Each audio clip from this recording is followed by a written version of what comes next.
Right. So when you get home and your significant other's there and they say, how's your day? And you did your day like you were supposed to and you followed your calendar, don't you normally have a lot more to talk about? Oh, yeah.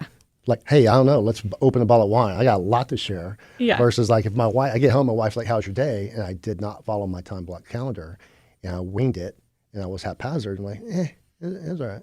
Yep. I can't lie to my husband. He's like, did you have a productive day? I was like, absolutely not. I am here with Wade Blair, and he just informed me that it's not Wadey Blair, it's Wade Blair. Yeah, pretty easy to say, Wade. Yeah, and we're here to have some fun. That's why I kind of mentioned that. And also Nikki Tobia. So the reason we're doing this episode is because these are two Carlsbad Chamber of Commerce members. Mm-hmm. And I'm plugging the chamber just because I love it. And the relationships I have with people are just getting stronger and stronger, and I just love that. Yep. And in January of 2023, Wade gave a presentation at the chamber at a First Friday breakfast. This is something that happens most months. The first Friday, we have a guest speaker, and Wade was the guest speaker, talking about the why method. Right. And if you go to the Chamber's podcast, which is episode 63, it's titled Taking Action Kills Hesitancy Every Single Time, a preview of the why method with Wade Blair. That's it. You nailed it. Yeah, that's it. So that was a conversation and an interview you had with Brett here at the Chamber. But the biggest reason we're here is at the last First Friday breakfast, I was facilitating a table, and Wade and Nikki were both on the table, and somehow you guys just like hit it off. And Nikki, you were like, oh my gosh, your presentation. So it resonated. And I think it was divine intervention to just be randomly placed with Wade again the next time around. That's great. That's great. We are going to confirm that. Nothing is accidental in this life. Everything happens purposely. Mm-hmm. So we were purposely meant to be at the same table that day. Yep. Yeah. No accidents for sure. So what I've asked them to do is come in and have Wade go through a brief summary of the why method, and then they can have a chat about it. But the first thing I'd love you to do is just brief introductions. You, ma'am. Go ahead. Thank you. So just to repeat my name again for everybody, Nikki Tobia, and I am a new resident of Carlsbad, a couple years in San Diego now. But I grew up in SoCal, and I love to get involved in my community in as many ways as I can, much to my husband's chagrin. And I recently joined the steering committee of the Carlsbad Young Professionals here at the Chamber of Commerce in Carlsbad alongside my day job. But it's just been a wonderful opportunity to share my passion with my job, which is as a frontline fundraiser for a nonprofit, but also to network, which is I think one of my biggest side hustles is connecting people in many ways, and it's one of the things that drives me. And so being a part of the chamber and other networking groups is a big part of my Monday through Friday. And so you're a connector. That is what I aspire to be. I think you already are. I love that. I can resonate with that too. It's just like when you just give more than receive, you'll be blessed. You'll get your blessings. But when you just come from contribution first and just get out of your own way and help others, wow, look out, here it comes. Fills your cup more than you'd ever expect. You think you're emptying it, but you're really filling it. So, I love that. Cup overfloweth. Yeah. Yes, I love that. Exactly. So what about you, Wade? Real estate team here with Keller Williams and Carlsbad, the Blair Group real estate team. I've got 5 on my team, and our mantra is relationships over transactions. So it's about giving people data, giving people information to help them make the best decisions, whether they want to move, not move, sell, not sell. We give you all the information, then y'all get to decide if it's a great time, and we just help consult. So it's a blast. And yes, I'm also an ambassador chair of the ambassador committee, and love doing that. We're the connectors of the chamber, new members, greetings, and things like that. So I'm very excited about being a part of the Chamber of Commerce here in Carlsbad. And you're also on the board, right? Not on the board. Okay. Are you trying to recruit me to the board? No. Okay. That would be Brett's job. I'm pretty busy, but we'll see. Maybe. Yeah. So what about the why method? Let's have that brief summary. That's interesting. So the why method, I just magically came up with that. I do a lot of training, I do a lot of mentoring, and I just thought of in the mantra of helping people get to the point of just making a decision or not making a decision, I'm like, just think of it like a fork in the road. So just a why. And the bottom of it's so think of it like segments going up to the fork in the road. So the bottom part is where people are at, like, I don't know if I want to buy or sell, or I don't know if I want to change my job position to a different company. Well, that's the starting point. The next step is to move up that why into, okay, let's explore. And the next step above that would be maybe meet other people that have made moves to different companies and getting out of their comfort zone. And the next step would be, okay, let me get my resume together. And then you walk that path of the why method up to the point where it's like, okay, now it's time. I got to decide. It's left goes yes and right goes no, and either way is okay. But we took next steps to determine if we should take that full-blown next step of the yes or no. So the why method, the why is not spelled W-H-Y. It is just a Y. It's just a Y. A strong capital Y Correct. that stands by itself. Correct. Yeah. Okay, well, I've got something to change in the episode notes here. Oh, right on. And I got that kind of from my mentor in Dallas. Ann LaCosta wanted to always open a winery, like distribute wine, right? Import wine. And she didn't think she could. Her mentor said, you should. And you should just take the next step. Go get a book on importing wine and then go read another book. And so I kind of got this why method of my mentor, and she's with Keller Williams in leadership in Dallas, Texas area. And she's been amazing in my life. And that's where that why method the idea kind of resonated from. That's awesome. All right, Nikki, I'm going to ask you, and I'm going to bow out of the conversation. You guys can just have some fun here. Okay. But you got very excited at that table. Yes. I mean, yes. You could have jumped up on the table. It would have been fine. But, oh, my gosh. What got you really excited about Wade's presentation in January? Well, to touch on the why method quickly, when you explained what it was, I also was like, have I heard of this before? This sounds so familiar. And I realized I hadn't. And now I get why, because you came up with it. And I've only known you for a short period of time. But I realized that is the organic set of steps that I took in my career trajectory in two different instances. And I think it was just through the coaching and mentorship from my basically career mentors, but I would say they were my life mentors. So I recognized the why method because I had taken it, and it's something that I didn't have a name for it, but I coach others in a way, I guess, to put it simply, right, to do something similar. And ironically, yesterday, I talked to another young professional and helped them understand that the first step of changing or growing or anything to move forward for them is to learn from others. And so that first step, up the why, I got to share with someone yesterday. So that's so awesome. I got to recognize it in your presentation that I had done it multiple times. It kind of tracks back to, back in the days of high school chemistry. You don't just decide that chemical bond is going to work. You actually have to know why it works before you move forward with any sort of experiment. And you have to look at clinical research, and you have to see all of these things along the side of, like, why has it worked?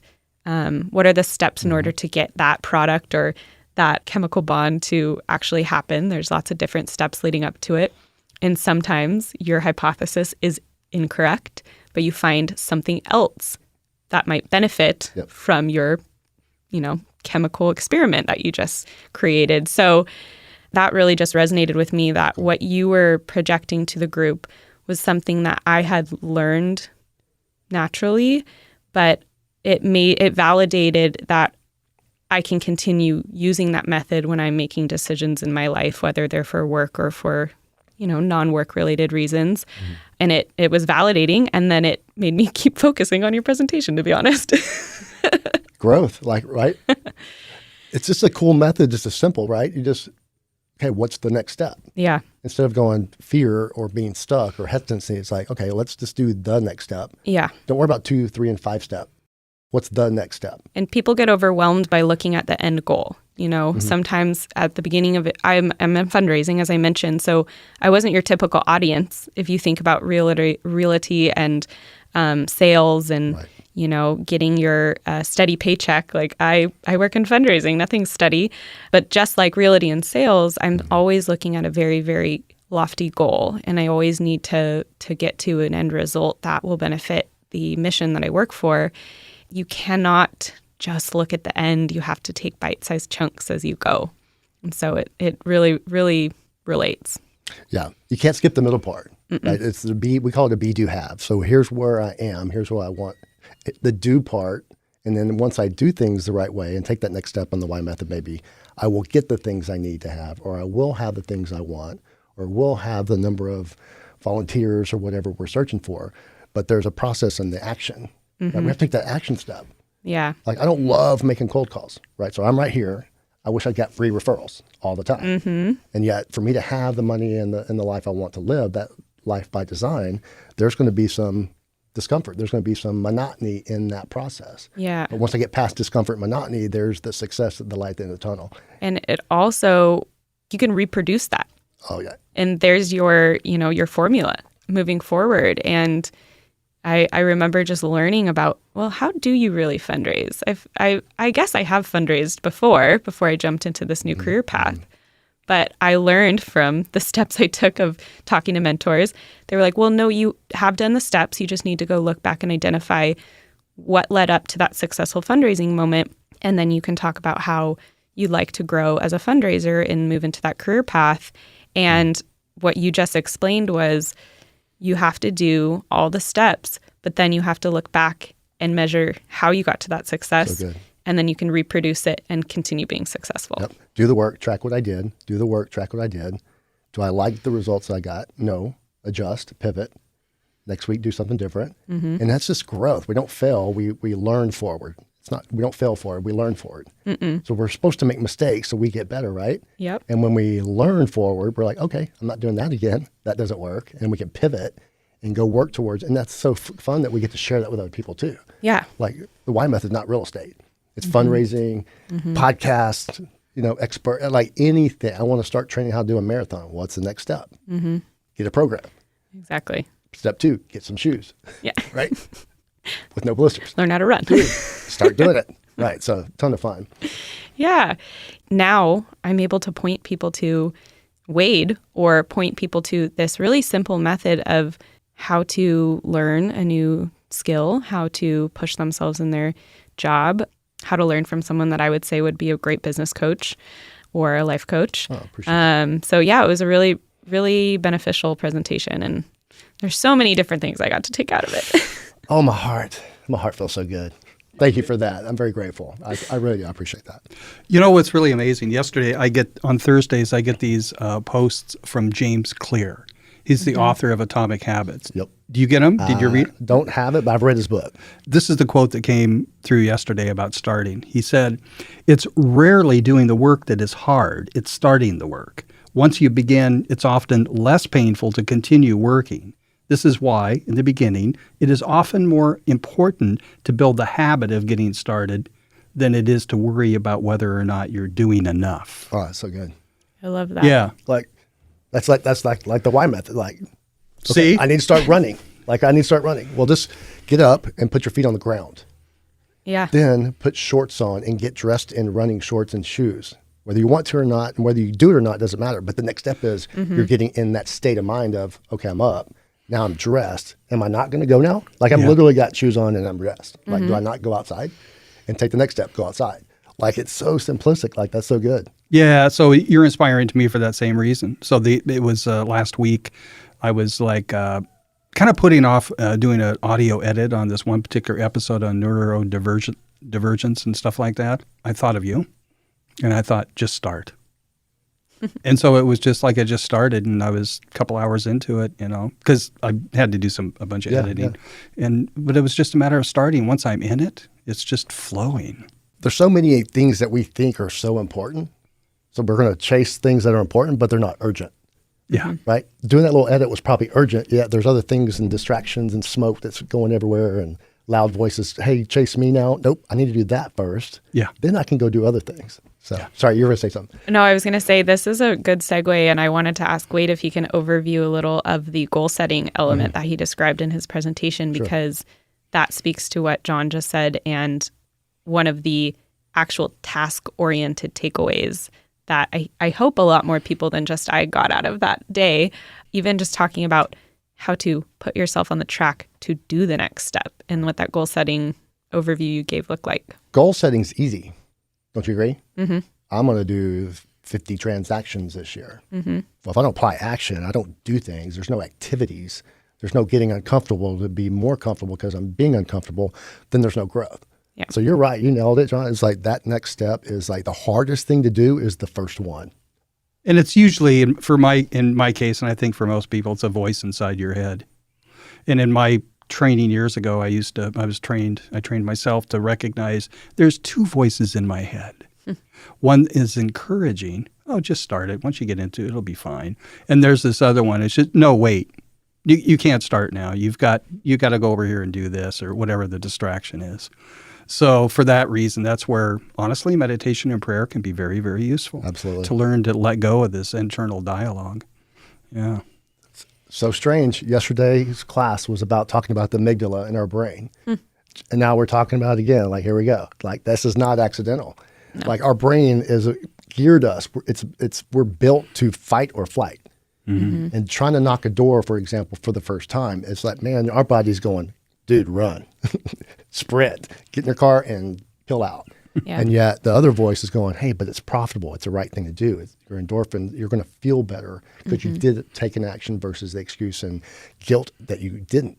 Yeah. And the way that over the past few weeks after his presentation, the way that I had to re-trigger those thoughts was, okay, well, at least I can say I did it. If it doesn't have what I thought the result would be, now I can mark it off my list and remove it for all eternity.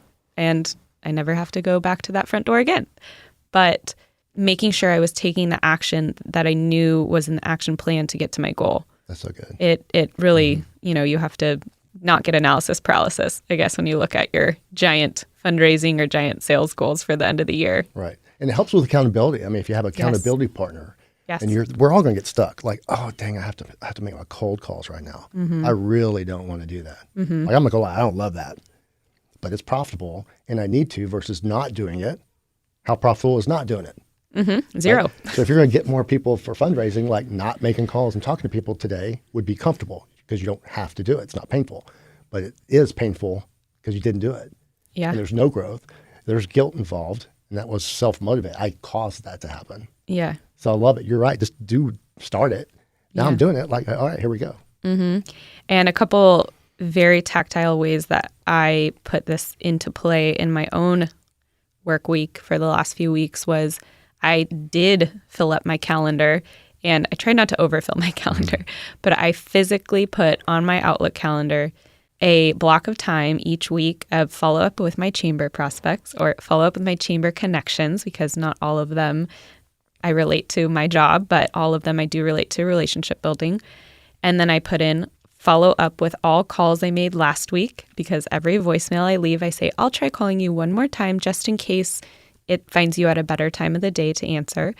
And then check on all new leads that I identified over the past 3 months and ensure that I've called at least half of them. If not, set a new time to call the other half. Sounds very systematized. It was very systemic. And it was a little stressful, though, because I got nervous and I'll be honest, this Wednesday morning, I woke up at 4:30 in the morning and I had calendared out my whole day for myself. And I was nervous. I was not going to be able to get to it all, or I was going to get analysis paralysis because I set about 5 to 6 prospective donor calls on my calendar. And I had maintenance to also do with my great relationships I have with donors that are currently working with my organization, Free Wheelchair Mission. And I prayed that my time would be divided at the beginning of the day. And all of my maintenance meetings got rescheduled, and I didn't do it. They all got rescheduled to this coming week instead of this Wednesday. And I was able to confidently prepare for all my prospect calls, get them all done, follow up with a couple others that I wasn't originally preparing to follow up with, but it allowed me to take control of the rest of my week.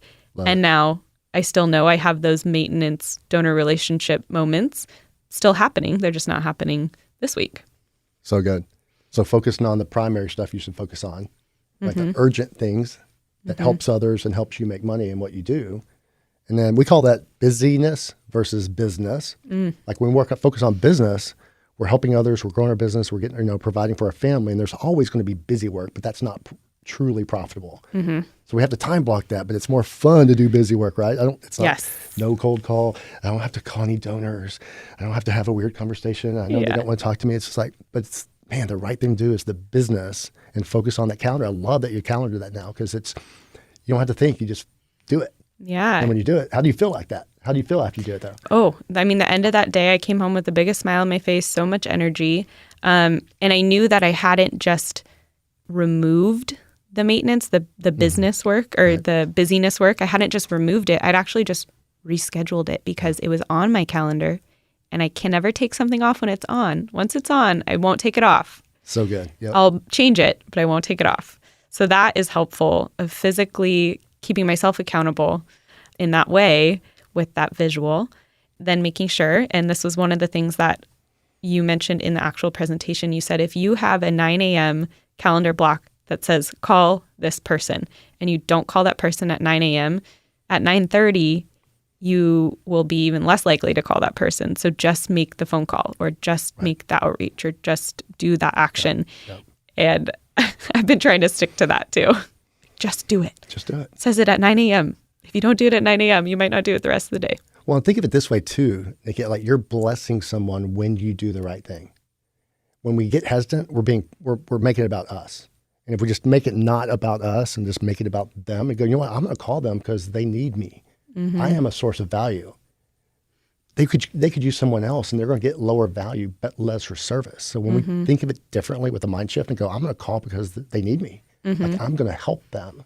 It gets it off of us and go, oh, I'm nervous or I don't want to do it. It's like, because we're thinking about us. Let's not think about us. Let's think about the other person and how we can kind of bless them through our knowledge and service and all the things like that. Yeah. Yeah. And it was definitely a mind shift too that we talked about your identifying your why in your job, why you do what you do, and why you believe that you bring the value. And it was a mind shift for me because I am a people pleaser. I don't necessarily feel like I'm the right person for the job all the time, but the why behind what I do. So for Free Wheelchair Mission, we provide wheelchairs for free to people living with disabilities around the developing world. And they're not going to get them unless we get the funding for them. So I want to help lift those people up.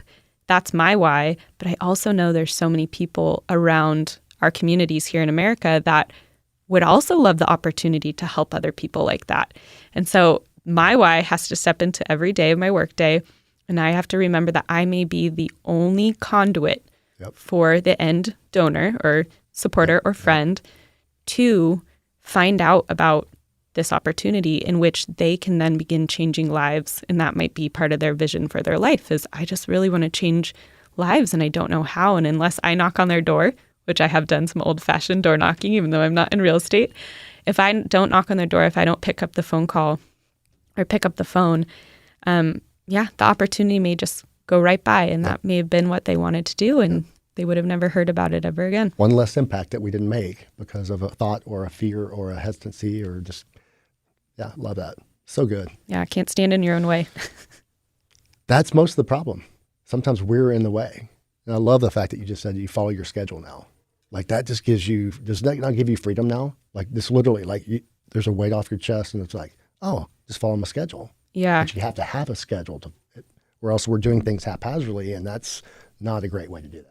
And it speaks back to the why method of being able to reproduce the step-by-step process of getting to that decision point. Yep. And you help others do that as well if you stick to your goals and schedule. Yeah, it's so good. I was coaching one of my agents on my team this morning, and she was struggling with she knows what she's supposed to do. She has a schedule and was hesitant to do it and just kind of, I don't feel like doing it today. And so again, here we are talking about the same thing that I talked about this morning. It's just so weird that we're talking about it again. It's like, I'm like, when you're making your calls or you want to and you're not, what's in front of you visually to remind you like, I definitely now have to make my calls. Stop it. Start making the calls. And for her, it was just, I need a picture of my daughter because I'm a leader. I want her to see nothing's going to stop me. I'm not going to be lazy. I'm not going to be hesitant because if I don't do my job, that's an example I'm giving her. Yeah. When I do my job, that's a positive example I'm showing her. So I said, Okay, so you want to be a positive influence for your daughter who's always watching and listening, right? She goes, yeah. So I want a picture beside your phone and your computer at your office. So when it's time to make your calls, she is right there by your calendar. And so when you don't feel like doing it, I want you to look at her. And I said, would that help you get motivated and get on the phone? She said, 100%. Wow. So it's just that big why. You said it. What's that big why? Why am I going to make this call when I don't want to do that? Mm-hmm. Mm-hmm.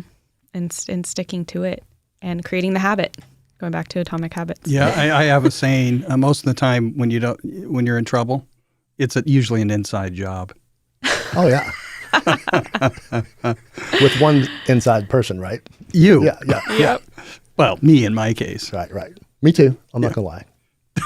Yeah. No, 100%. Yeah, it's really true. I wanted to bring up one thing that's been useful to me is that last year it was a deep dive on Atomic Habits, which was great, and a productivity planner that was really great. But this year it's been, for me, something really, really useful, which is Cal Newport's deep work. Okay, so what it's great results in a highly distracted world. So that's his whole thing. So I read this book and I started applying it, and I ended up getting his planner. But it's not task lists, it's time blocking. Yep. And and it's basically scheduling yourself for deep work that has no distraction to it. It's what you alluded, Nikki, earlier regarding just kind of knuckling down and getting stuff done versus kind of stuff that needs to be done, but that does not require like a real strong focus, And what Cal says, and I'm experiencing it for sure, is I'm good for about 3 hours of that a day. Yep. That's it. Like 3 hours of just good, focused, deep work. And then the rest of the time I schedule myself for the things that need to be done. That's so good. Gary Keller wrote a book called The One Thing. Uh-huh. I don't know if you've heard of that one. No. I mean, it's such a good book, The One Thing. It's not a real estate book. Yeah. He's written many books. And with The One Thing, this gives us the power to focus on the one most important thing. So we try to do to-do list. Oh, I need to create my to-do list. Well, he calls it a success list. So you're going to cause that 10 things I need to do, and you're going to create a success list from that. To do, success is less. Yeah. And these are the urgent things. I'll get to the to-dos later, but the success list is the 2 to 3 things that must get done. Just think about that. What if you just did the one thing today that I have to do? That such by doing it, nothing else matters. Like if I've got this done, I actually could go home and just go, I killed the day. But yet we have all these other things that are shiny objects, and I need to do this too. And we do more things with side effects than lesser things with benefits. Yeah. It's so weird. Yeah. And looking at when it's almost like you could roadmap backwards from your goals, right? And with fundraising, we really have to do that. I know, same those sales funnels. I have a really, really large goal. The goal is I can translate it into lives of people lifted off the ground and into mobility. But I need to know the steps on how to go about that. And out of those, identifying what are the 2 to 3 each month, at least, that will allow me to reach that goal at the end of the year.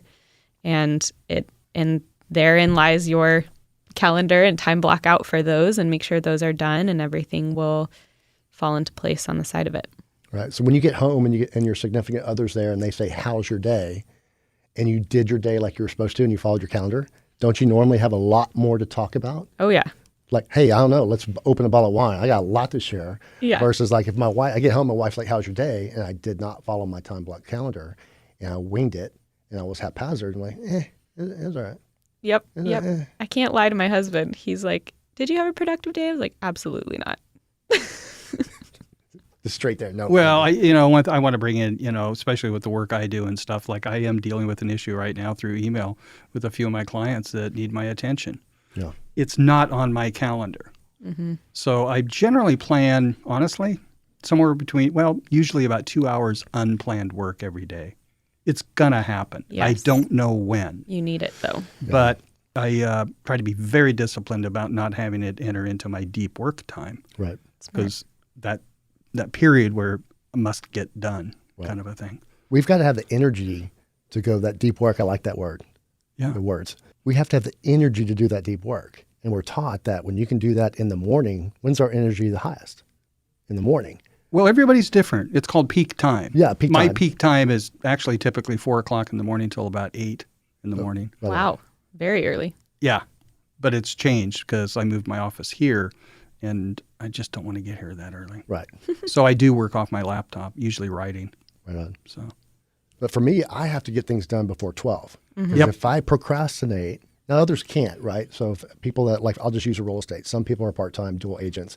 They have a job until 2. Well, they have to do their job in the afternoon. I can't.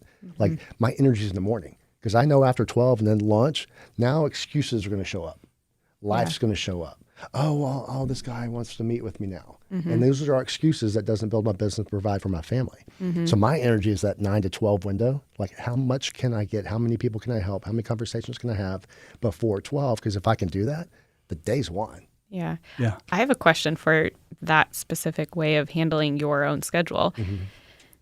I've heard from a couple mentors of mine that they are very, I guess, strict with their time when they, even if they are employees, not just mentees, and they will specifically say, I have office hours, and that's my opening of the day when I can take in incoming questions. I can work with you one-on-one to help you with your issues, or I'll be answering emails or answering the phone. Right. But, my sacred time is, for us fundraisers, I've heard this, it's 10 a.m. to 1 p.m. on Tuesdays and Thursdays. I block it off my calendar. Nobody, unless you're special, nobody's allowed to be asking for a meeting at that time. Do you use anything like that, Wade? You have to time block that. There's another training that we go through. And it's like we have to tell people no. And it doesn't mean no, I don't like you. No, I dislike, whatever. It's no, not right now. This is important. I have to do this because I'm going to impact lives or help provide for your family. And it's truly eliminating distractions because we can always fit people in at a different time.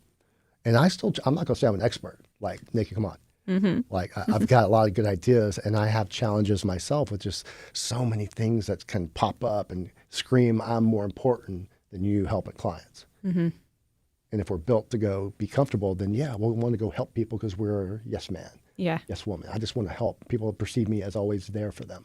Well, I can't be yes man all the time, or it's no to my business and no to my family and no to my priorities. So that's a tough one. And once you just time block better, you'll start to organically, are you starting to feel that? Like if you truly allow that bulletproof in that time block to let no excuses to come in, no distractions to happen, you can walk into that power hours that you do and just go, oh, that was awesome. Yeah. Felt so good.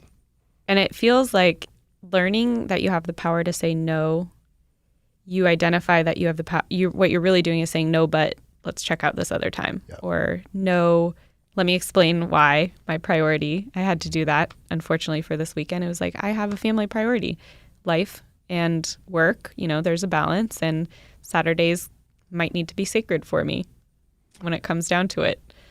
It was good to look at it like, okay, well, I got to reach my goals, so I got to put that first, and like looking at ways that other people do it. And I've noticed that time blocking of, oh no, this is like my office time for myself. Like, in order for me to be able to support you better, I just need to make sure I'm meeting my own goals. Yeah, and I think just telling others or other employees or office staff that I can't be interrupted during this time, but after this time, I'm yours.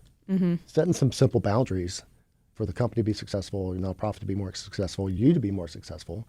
Because when you feel better, don't you work better? Yeah. Of course you do. You're energizing yourself. You're feeding your own soul. Yep. Yeah. I'll give some input on this one. Okay, so Monday's my production prep day. This is where I line up the team to do all the work that needs to be done to get episodes out, period. And they're prepped actually during the week. They have a whole week to actually do whatever they need to do for the following next week's release. So that's Monday, no meetings. Somebody needs something, I can be available in the afternoon. And then it's Tuesday and Wednesday, and I use Calendly. So in my particular case, knowing that my peak times are in the morning, they can schedule with me between 1 and 3, Tuesday, Wednesday. And then because I took on a new client, Thursdays are out, and it's generally scheduling podcast recording for clients in here.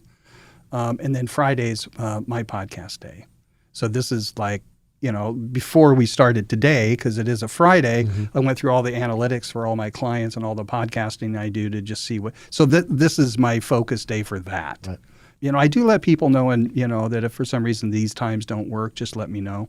And I have some flexibility. Rarely will I budge to take a morning meeting. It's usually in the afternoon for the same reasons, Wade, you gave, which is most people are going to if they're going to get it done, it's going to get done before noon. Mm-hmm. And then lunch, which is an important thing to do. Mm-hmm. Let go. Yeah, read a book, walk around the building. Yeah. And the research is strong to show that that's really useful to take that break. Actually, if you can take a 25-minute nap, not longer than that, but just, take a break during that time to just start all over again. I wish I could nap in the middle of the day. How do you do that?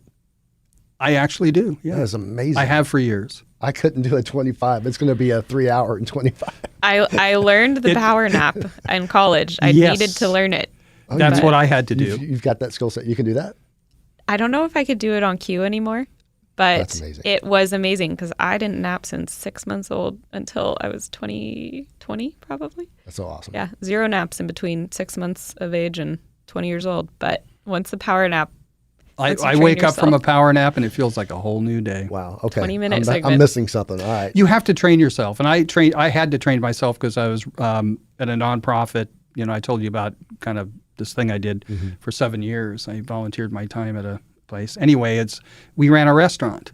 And the restaurant was, it was prayer and meditation at, 7 o'clock in the morning. Study before that at 6 or 6:30. And then we opened the restaurant at 8. Closed it at 2 after the cleanup, it's like 4 o'clock. So I had about an hour to take a shower and take a nap. And that's all I had. It was a very, very intense schedule for like 7 years. So I just laid down, set a timer, woke up. So Wade, you can do that do that a couple times. And we're going to check in with you in a year and see if you've mastered this new skill. A year? Next week? How about next week? I don't know. 20-minute naps are hard to train yourself into. Yeah, that's true. There's that. In terms of what I found out to be true is if I, like with the Calendly, if I schedule these things and adhere to this, knowing that it's for the best for me, but also the best for anybody, new clients or anything else, it just kind of falls into place. Yeah. So good. But you got to know what your peak times are. You got to know what works for you, Yep. I just know in the afternoons I'm probably not going to do what I'm supposed to do. I know myself. Yeah. I've known myself for a little while. Yeah, but it's good. It's what you were explaining. And one of the other things that you mentioned was also to be bettering yourself through your own schedule, right? Yeah. Be a learner, increase your own skill set, add that stuff into your schedule to make sure that it helps me fill up my time of the times I know I'm okay, I need one day where I'm not consistently calling people on the phone. Mm-hmm. What am I going to do that day that will help sharpen me? And, I remember your comment and staying up to date on your industry and all of that. It's so necessary. Oh my gosh. You have to, right? Mm-hmm. And if your competition is those that's not doing that, you're just rising up. You're going to be the cream of the crop and people want to help you because you are portrayed as knowledgeable. So I love that. Yeah. You're raising your own credibility. You're consistently, but also I find that helps me feel more confident too, not just my own credibility in front of others, but then I'm just okay, I finally got it. It took me 3 different years of trying to understand that one, tactic, but I finally got it. So I feel so much more confident today. And clarity's power. Isn't that so good? Yeah. It's like clarity. There is a booby prize attached to that, which is once you think you know it, it can be gone. Oh yeah. So it's a constant thing. I experience that one a lot. Yeah, but that's why having the mindset of being a lifelong learner. Yep. It's almost okay, I'll just do it again. Yeah. I'll just try to relearn it. But also life changes really fast. I like to call myself a 95-year-old woman living in a 31-year-old body because I don't understand technology. So every time I learn something, and my husband can attest to how many times he's come in and tried to teach me Excel in my office. Over our 10-year relationship, it's been a long journey through Excel. I consistently know that I do not know Excel. I do not know Excel. I do not understand, certain pieces of technology that I use every day, CRM softwares. I would love to update my training on those all the time. And then I master it. And then I'm I could be a super user for Salesforce. And then I lose it in a month because I'm not using that skill. But I just know, okay, well, every time that I see an Excel workshop, like once a year, if I have time for it, I'm going to take it again. And make it simple as watching one video a day on YouTube that's 8 minutes long or 5 minutes long. That's still being skill set growth and learning based. People think you have to do it all day, or you have to do an hour a day, or you have to do it 2 hours a day. I tell all my agents, like, look, just do snippets. 5 minutes a day consistently every day for the rest of the year versus haphazardly trying to do an hour or once a week. You're building that consistency, and that's what the schedule and time block is about, right? Yeah. It's just getting into the habit of consistency, and then from there it's like, oh, wow, here we go. This isn't as hard as I thought. Like you said, the hardest problem is it's harder Inside in our job. head. Yeah, inside job. Yeah. All right, Nikki, was there one question that maybe Wade hasn't answered that you'd like to ask him? One question. I have like 90 questions for Wade, but those can take up the next few times we meet, which I will follow up and make him meet with me, even if he doesn't Because want I to. do want to do that, Nikki, because I do want to help you in your endeavor. Like, I do want to meet, how can I give back? How can I help? Who can I help connect you to as well? Because I do enjoy that as well. So Thank you. Yeah. Well, speaking into that, one question that I can ask you now is, you did mention this on your presentation, so this could be redundant, but I think that listeners might like it. What is, and this could be more than one thing, but what is your number one motivator that drives you every day? And what is your why? thank you for that. I'm like all nervous, like, oh my gosh, what's she going to ask me? Well, I have the answer for it. Honestly, I want a life by design, not by default. If I just do the simple actions each day and be consistent with it. Remember, I told you I'm transparent. I struggle with some things too. I'm not perfect at time blocking, getting things done all the time. And yet my growth just comes from just doing the right things consistently. And I want to go on vacations a lot. A lot. That's a good one. How often? A lot. So I want to work. I want to play hard and work a little bit so I can go play harder. So it's not work to go try to go on a vacation once a year. I want to play so hard, dang it, that I have to go do a little bit of work 2 or 3 hours a day. So I go vacation again and play hard again. And so our mantra has really shifted the past 2 years is our intention is to play hard and travel hard. And then when we're back, we've had the energy, and I'm going to make those calls. I'm going to knock those doors I don't really love to knock on, and we're just grind it, knowing that I'm going to make some money here to go play hard again, because that's where memories come from. Vacations with family and with my 2 boys. And, it's not about things and cars and clothing and stuff. It's about memories and having fun together. So that's my why, is to live a life by design and not by default. Not look back and go, I wish I would have. I should have. I wish I would have done this more. I don't want that wish, coulda, shoulda, woulda. It's just, let's go live a big life right now. And we can do that. Yeah. Like simple little things that we're talking about today. Yeah. Is that helpful? Oh, yeah. Oh, yeah. It's just, I think it's affirming for other people that, and I can even say this honestly, my younger brother, he wants a certain type of life. And I remember trying to relay to him, well, you can work towards that life. Like, you don't have to have the typical 9-to-5 job, and you don't have to ho-hum through your day and, get to your weekend and just be like, oh, thank goodness it's here. Right. Like, you can purposefully do that. I don't have the tools for you, but you could do it. I know it happens. Yeah. My new mentor is now Ed Milet. I listen to his podcast. He just wrote a book called The Power of One More. And he has just a story where he's just living in his car broke, and now he's multimillionaire. And it's just, he doesn't brag about it, but he just goes, I just decided. Like, the day we're going to be successful is the day we decide, not when we are. Like, if you go, I am successful. I'm the best nonprofit ever, because you chose today to say it, and now it's just go fulfill it. Yeah. So I'm like, I had a hard time kind of like mindset stuff. Like, yeah, I'm not wealthy. But you have to claim it first. You have to just, I am wealthy. So then you're going to go grow into that wealth or blessings or whatever you think about. So Yeah. Thank you. Awesome. So let's wrap it up. Yep. Nikki, how do we get in touch with you? And no email addresses. We don't put email addresses on pages anymore because of spam and security. Okay. Well, how about website? I am on the website for Free Wheelchair Mission. Can they get a hold of you, though, through that way? Yes, they can. Okay, good. Yeah. So I am actually, in order to find me, if you are looking at freewheelchairmission.org and you click Get Involved, and you click schools.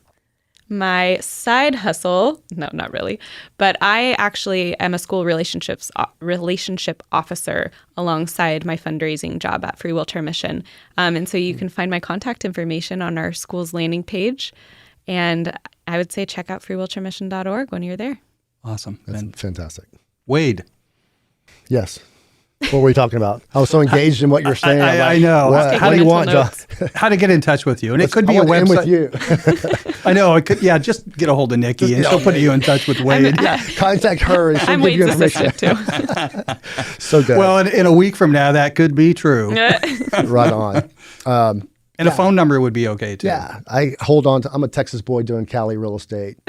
Like, I love your SoCal. It kind of feels weird to be a Texas boy living in Southern California now. But I've got my Dallas number still because, been a Cowboy fan. Yeah. 972-310-0461. Okay, repeat that one more time.